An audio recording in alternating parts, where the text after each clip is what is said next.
Wherever you go, whatever you do, throw a little at it. Omax, Vest and Briefs.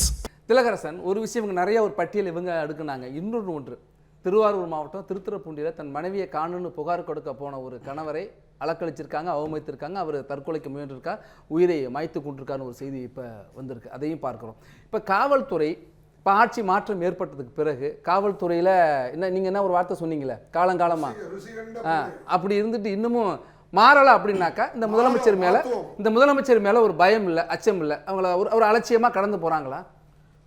அப்படிலாம் அதை எடுத்துட முடியாது. இப்போ வந்து இந்த லாக்அப் டெத் வந்து காலங்காலமாக நடந்துகிட்டு இருக்கு. அது வந்து இப்போ நடந்தாலுமே சரி, எந்த ஆட்சியில் நடந்தாலும் அது வந்து ஒரு தவறான விஷயம் தான். கடந்த ஒரு 10 வருஷமாக பார்த்தீங்கன்னா 76 லாக்அப் டெத்து நடந்திருக்கு.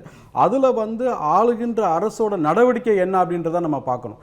இதுக்கு முன்னாடி பார்த்தது எல்லாமே பார்த்தீங்கன்னா IPC 304 போடுவாங்க, கொலைக்கு நிகராக கருதப்படும் குற்றம். அப்படிதான் இந்த கேஸை பொறுத்த வரைக்கும் கொலை கேஸாவே பதியப்பட்டிருக்கிறாங்க, மர்டர் கேஸாவே இதை போட்டிருக்கிறாங்க. இதுதான் தாவேக அரசு இந்த கன்னியாகுமரி. ஆமாமா, கொலை வழக்காவே இமிடியேட்டா இதுக்கு முன்னாடி இருந்த அஜித் கேஸா இருந்தாலும் சரி, வேற எல்லா லாக்அப் பென்னிஸ் கேஸ் எல்லாமே வந்து FIR கரெக்ஷன் பண்ணாங்க. ஒரு வாட்டி வந்து கொலைக்கு நிகராக கருதப்படும் அப்படின்னு சொல்லி FIR போட்டுட்டு அதுக்கப்புறம் நீங்கள் கோர்ட்டுக்கு போயிட்டு FIR கரெக்ஷன் பண்ணி மாற்றி கொண்டு வந்ததுனால தான் கன்விஷன் ஆயிருக்கு. இது ஒரு விஷயம். அதுக்கப்புறம் கடந்த 15 வருஷமாகவே இந்த மாதிரி லாக்அப் டெத்து எல்லாமே பார்த்தீங்கன்னா கன்விஷன் ஆயிருக்கு அப்படின்னு பார்த்தா எந்த கேஸுமே இல்லை, குறிப்பிட்ட 2 கேஸை தவிர. அதில் வந்து CBCIDயும் CBIயும் இன்வால்வ் ஆனதுக்கு அப்புறம் தான் இதுல வந்து என்ன தெரியுதுன்னா, லாக்அப் டெத்தை வந்து சப்போர்ட் பண்ற அரசாக தான் திமுகவும் அதிமுகவும் இருந்திருக்கு. இதுக்கு வந்து எவிடன்ஸ் இருக்கு. இதுல வந்து தாவேக அரசு என்ன வந்த உடனே என்ன பண்ணா, உடனே ஒரு மாறுதலான ஒரு நிலைப்பாடை எடுக்கிறாங்க. இமிடியேட்டாவே ரிமாண்ட் கொடுத்துருக்காங்க. அவங்க ஒரு எஸ்பி அவரு இது வந்து ஜெகன் வந்து அவர் ரிமாண்ட் கொடுத்தா இந்த வழக்கு வந்து இவ்வளவு தூரம் சீரியஸ் ஆகிறதுக்கு காரணமே அந்த எஸ்பி ஸ்டாலின் அவர் தான் அப்படின்றது எல்லாருமே தெரிஞ்ச விஷயம். இன்னொரு விஷயம் பார்த்தீங்கன்னா, இதுக்கு முன்னாடி நிறைய விஷயம் நடந்திருக்கு. இதுல வந்து பார்த்தீங்கன்னா ஸ்ரீமதினு ஒரு குழந்தை வந்து 11 வயசு படிக்கிற குழந்தை வந்து கீழே விழுந்து இறந்துருக்கிறாங்க. அதுல வந்து என்ன நடவடிக்கை எடுத்திருக்காங்க? சார்ஜ் ஷீட் போட்டாங்களா?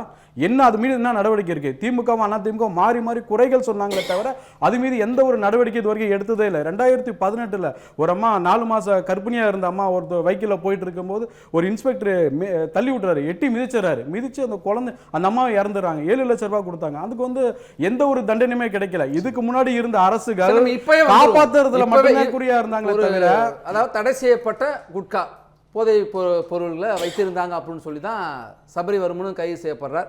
அதே போல் பாலாஜி இறந்தவனும் கைது செய்யப்படுறார். ஆனால் ஈரோட்டில் ஒருத்தவங்களை நாகநந்தினி குறிப்பிட்டிருக்காங்க. எதிர்க்கட்சி தலைவர் தன்னுடைய எக்ஸ்தலத்தில் அதை குறிப்பிட்டிருக்காரு. அருண்னு ஒருத்தர் தாவேக்காகங்கிறதுனால அவரே இதே வழக்கு தான், ஒரே வழக்கு தான், தமிழ்நாடு காவல்துறை தான் கைது செய்யுது. இவங்களெல்லாம் உடனடியாக சிறைக்கு போகிறாங்க. இவர் மட்டும் சொந்த பிணையில் வெளில வராரு. என்ன கணக்கு? அது சொந்த பிணையில் விடுறது அந்தந்த காவல்துறை அதிகாரிகளுக்கு வரம்புக்கு உட்பட்டது. அதை வந்து நம்ம வந்து ஓவர்லுக் பண்ணுறதுக்கான அதிகாரம் யாருக்குமே கிடையாது. அதுக்கப்புறம் அதில் வந்து தவறு இருக்குது அப்படின்னு அவங்க நம்புறாங்க அப்படின்னா அடுத்த நாள் மேஜிஸ்ட்ரேட்டில் போகலாம். அதுக்கான சட்டத்தில் வந்து நமக்கு எல்லாமே இடம் இருக்குது. எது வேணா பேசணும் அப்படின்றதுக்காக எல்லாத்துலேயுமே சட்டத்தில் இடம் இருக்குது. ஒரு வேளை காவல்துறை அதிகாரிகளை வந்து அந்த நிறைவேற்ற அப்படின்னா அடுத்த நாள் போக வேண்டிய இடத்துக்கு போனால் இமீடியட்டாக நடக்க போகுது. இது வந்து காவல்துறை அதிகாரி வந்து பிரித்து பார்க்கணும் அப்படின்றதுல தாவேக அரசு வந்து ஆட்சி அமைச்ச உடனே IPS மீட்டிங் போட்டு என்னென்ன இன்ஸ்ட்ரக்ஷன் கொடுக்கணுமோ எல்லாமே கொடுத்துறாங்க. ஒவ்வொரு வாட்டி இன்ஸ்ட்ரக்ஷன் இல்ல தடுக்க குறைஞ்சிருக்குன்னு சொல்லலாம் இல்லையா? இத 10 வருஷம் குறைஞ்சிருக்குன்னு சொல்ல எத்தனையோ குற்றங்கள் குறைச்சிருக்கலாம். ஹைலிஸ்டா இருக்கிற அக்யூஸ்ட் எல்லாமே அரெஸ்ட் பண்ணிருக்காங்க, எல்லாத்தையுமே வந்து ரிமாண்ட் பண்ணிருக்காங்க. இதுக்கு மேல வேற என்ன பண்ண முடியும்? நீங்க வந்து வளர்த்து விட்ட அக்யூஸ்ட் எல்லாமே இமிடியேட்டா சார்ஜ் ஷீட் போட்டிருக்காங்க, ரிமாண்ட் பண்ணிருக்காங்க. யாரெல்லாம் வந்து அப்பியர் ஆகாம இல்ல மேடம் சொல்லி முடிச்சாங்க, கோர்ட்டுக்கு வந்து யாரெல்லாம் அப்பியர் ஆகாம மேடம் இருங்க மேடம், சட்டத்துக்கு உட்பட்டு தான் எல்லாமே செய்ய முடியும். நீங்க இத்தனை வருஷமா சுதந்திரம் வாங்கின சட்டத்தை அப்படிதான் வச்சிருக்கீங்க. எந்த சட்டத்துக்கு உட்பட்டு இல்ல சார், எல்லாமே நீங்க வந்து தவறுன்னு லாக்அப் டெத் நடக்குதா இமிடியேட்டா 1 மாசத்துக்குள்ள சார்ஜ் ஷீட் போட்டு தண்டனை நிறைவேற்றணும் அப்படின்னு சொல்லி நீங்க சட்டம் ஏத்தினா தாவேக அரசு உடனே செய்ய போகுது. நீங்க 50 வருஷமா அதை செய்யாம இருக்கீங்க. யார் தப்பு? இது தாவேக அரசுக்கு முன்னாடி எதிர்க்கட்சியா இருந்தா ஆளுங்கட்சியா இருந்தா சட்டமே போதும் சார். அதை முழுமையா நடைமுறைப்படுத்தினா போதும். நடைமுறைப்படுத்த வேண்டிய என்ன பண்ண முடியும்? நீங்க சொல்ற மாதிரி ஆட்கள் இருக்காங்க. நீங்க சொன்னது மாதிரி இருக்காங்கல்ல, கொலைக்கு நிகரான குற்றம் அப்படின்னு இதுவரைக்கும் நீங்க போட்டீங்க FIR, இன்னைக்கு வந்தன கொலை குற்றம் போட்டாங்கல்ல, இதுக்கு மேல என்ன வேணும்? சட்டம் என்ன சொல்லுதோ அதுதான் செய்ய முடியும். முதலமைச்சர் போயிட்டு சார் பிரதமரா 2 உயிர் போயிட்டு சார் கோர்ட்டுக்கு தான் சார் தடுக்கணும். வந்ததுக்கு அப்புறம் விளக்கம் கொடுக்கிறதுக்கு சினிமால நம்ம சட்டம் இருக்கு. கொலை இல்ல முடிச்சிட்டு முடியுமா? ஒரு சிஎம் என்ன சார் பேசுறீங்க? ஆமா சார், தடுக்கணும் சார். அச்சத்தை ஏற்படுத்தணும் சார். தப்பு செய்யறவனுக்கு அச்சத்தை ஏற்படுத்தணும் சார். ஏற்படுத்தல, பயம் இல்ல, அச்சம் இல்ல, அப்படிதானே எடுத்துக்க முடியாதா? தலைவா ஒரே ஒரு விஷயம், 5% 10%, 15%, 20% லஞ்சம் போய் கடைசியா இப்போ வேலையே பண்ணாம ஊழல் நடக்கிற அளவுக்கு வாங்குறாரு ஒரு அவங்க எல்லாம் எப்படி பள்ளி கல்வித்துறையில குண்டாஸ் போட்டுறாங்க பணிக்கு இங்க வந்து லஞ்சமா இல்ல பள்ளி கல்வித்துறையில ரெகுலரா அவங்க எல்லாமே சொல்றீங்கல்ல அதே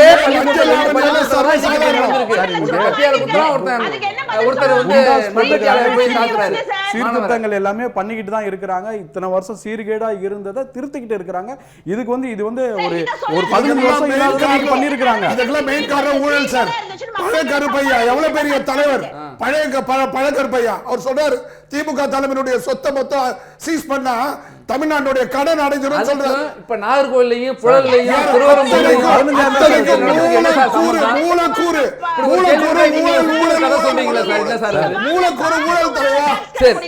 எக்ஸ்பீரியன்ஸ் தேவைப்படல, இதுக்கு மட்டும் எக்ஸ்பீரியன்ஸ் சொல்றீங்களேங்கிறாங்க.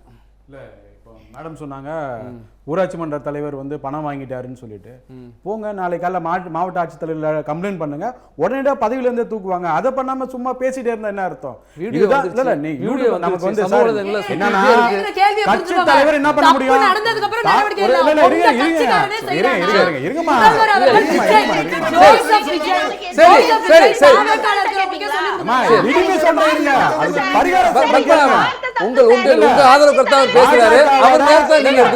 பாஜகவோட மாவட்ட தலைவர் நாளைக்கு காலையில போயிட்டு உங்க கட்சியை சார்ந்தவங்க மாவட்ட ஆட்சித்தலைவர்கிட்ட ஒரு கம்ப்ளைண்ட் பண்ணுங்க. என்ன சொல்றாங்க? இல்ல சார், அது யாரோ ஒருத்தர் எக்ஸ்ஆர் ஓயினாக்கா கம்ப்ளைண்ட் கொடுத்து நடவடிக்கை எடுக்கலாம் சார். ஊராட்சி மன்ற தலைவர் தூய சக்தி சொன்னீங்கல்ல, ஆட்சியில் இருக்கிற உங்க கட்சிக்காக தான் பண்றாங்க. மக்கள்கிட்ட எல்லாம் சொன்னீங்கல்ல, மத்தவங்கள்ட்ட எல்லாம் சொன்னீங்கல்ல, உங்க கட்சிக்காரட்ட சொன்னீங்களான்னு கேக்குறேன். என்ன சொல்றேன்னா பண்ணிட்டாரு, நாங்க வந்து உண்மைன்னு தெரியாது, நீங்க எல்லாமே கம்ப்ளைண்டா சொல்றீங்க, ரிட்டனா நாளைக்கு போய் மாவட்ட ஆட்சித்தலைவர் கொடுத்து நடவடிக்கை எடுக்குங்க. ஏன் எடுக்க மாட்டீங்க? உட்கார்ந்து பேசிட்டே இருந்தா போதுமா? ஒரு ஊராட்சி மன்ற தலைவர் நடவடிக்கை எடுக்க வேண்டியது சிறப்பான நீங்க ஒரு எதிர்க்கட்சி யாரா இருங்க இல்ல சார். அடிப்படை உறுப்பினர் வந்து நீக்கிட்டாங்க. நீங்க வந்து நல்லது பண்ண நினைச்சா போங்க கம்ப்ளைண்ட் பண்ணுங்க.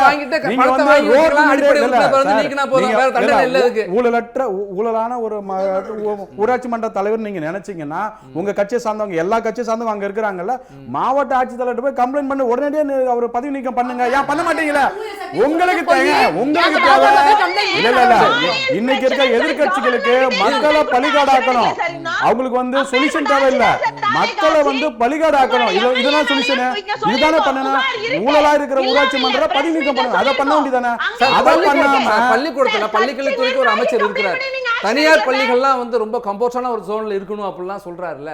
தனியார் பள்ளிகள் சரியா இருக்கு அப்படின்னு தனியார் பள்ளிகளுக்கு கொடுக்கிற முக்கியத்துவத்தை நீங்க அரசு பள்ளிகளுக்கு கொடுக்கல. சற்றேறக்குறைய 1000 பள்ளிகளுக்கு மேல மாணவர் சேர்க்கை என்பது ரொம்ப குறைந்து போயிருக்கிறதையும் பார்க்க முடிகிறது. தமிழ்நாட்டில் அதுக்கு என்ன நீங்க நடவடிக்கை எடுத்துருக்கீங்க, இப்ப எடுக்க போறோம்னு சொல்லணும்.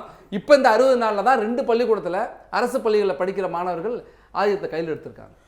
தமிழ்நாட்டில் வந்து மொத்தம் 54,617 ஸ்கூல்ஸ் எல்லாமே இருக்கு. அது எல்லாமே இது வரைக்கும் இன்ஃப்ராஸ்ட்ரக்சர்ஸ் எல்லாமே டெவலப் பண்ணியிருக்காங்க. 60 நாள்ல இன்ஃப்ராஸ்ட்ரக்சர்ஸை டெவலப் பண்ணவே முடியாது. அதுக்கு வந்து ஒரு இன்ஃப்ராஸ்ட்ரக்சர் பண்ணனா குறைஞ்சபட்ச காலகட்டம் வந்து 90 நாட்கள் வேணும். இதுக்கப்புறம் இன்னொரு கேள்வி நீங்க கேட்டீங்க, அதுக்கு சொல்லிடுறேன். இது வரைக்கும் தமிழ்நாடு அரசியல்ல எங்கேயுமே வெளிப்படையா இவ்வளவுதான் ஃபீஸ்ன்னு சொல்லணும்னு சொல்லிட்டு எங்கேயுமே பண்ணல.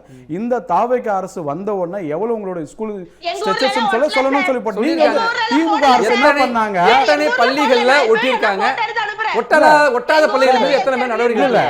கோர்ட் ஆர்டரே வந்து கொடுத்திருக்காங்க. இவ்வளவுதான் ஃபீஸ்னு சொல்லி அந்த கோர்ட் ஆர்டர் எல்லாமே இந்த மாதிரி நீங்க ஒவ்வொரு பள்ளிகளிலும் போயிட்டு குறை சொல்றாங்க இல்லையா? இதே மேடம் சொல்றாங்க இல்ல பள்ளிகள்ல ஒட்டலங்கறாங்க. இன்னொன்னு சொல்றாங்கல, அந்த ஒரு சான்று சார், ஒரு சான்று கம்யூனிஸ்ட் கட்சியினுடைய தலைவர் வீரபாண்டியன் அவர்கள் மந்திரி சபையில இணையத்துக்கு பேசிட்டு இருக்காரு. அந்த அளவுக்கு இந்த ஆட்சி மேல வீரபாண்டியன் நேத்து என்ன சொன்னாரு? இந்திய கம்யூனிஸ்ட் கட்சியுடைய மாநில செயலாளர் வீரபாண்டியன் நேத்து என்ன சொன்னாரு? தமிழ்நாட்டுல இப்படி ஒரு குதிரை பேர நம்ம கண்ணு முன்னாடி நடக்கிறது ரொம்ப அவலமா இருக்கு, ஜனநாயக கேடு, நாட்டுக்கு நல்லது இல்லன்னு நேத்து சொன்னாரு. அவர்தான் இந்த ஆட்சியில இடம் பெற போறாருன்னு சொல்றீங்க. ஊழலை வந்து தடுக்கணும்னு சொல்லி இந்த தாவேக அரசு 100% அதுக்கான முயற்சிகள் எல்லாமே எடுத்துட்டு இருக்காங்க சார். அந்த மாதிரி தடுக்கும் போது ஒரு சில விஷயங்கள் வெளியே நடக்குது. பாத்தீங்கன்னா இந்த மாதிரி வழக்கறிஞரை வந்து நியமனம் பண்ணாங்க. இதுக்கு முன்னாடி எங்கேயுமே அந்த மாதிரி கம்ப்ளைண்டே வந்ததே கிடையாது. ஃபர்ஸ்ட் டைம் தாவேக அரசு வந்ததுக்கு அப்புறம் வருது. யான்னு கேட்டீங்கன்னா வெளிப்படையா எல்லாமே பண்றாங்க. திமுக அரசு எப்பவுமே வந்ததே கிடையாது. புகார் வந்து வரவே இல்லை. ஏன்னா எல்லாருமே வந்து அப்படியே சுமூகமா முடிச்சிருவாங்க. நன்றி, 5 நன்றி. வருஷத்துக்கு நியமனம் பண்ணுவாங்க. இங்க வந்து அப்படி கிடையாது. அப்பாயின்மெண்ட் வந்து நன்றி, 6 months நன்றி. மட்டும் தான். தமிழ் ஜனம் சேனலை சப்ஸ்கிரைப் பண்ணாம பார்த்துட்டு இருந்தீங்கன்னா மறக்காம சப்ஸ்கிரைப் பண்ணிடுங்க.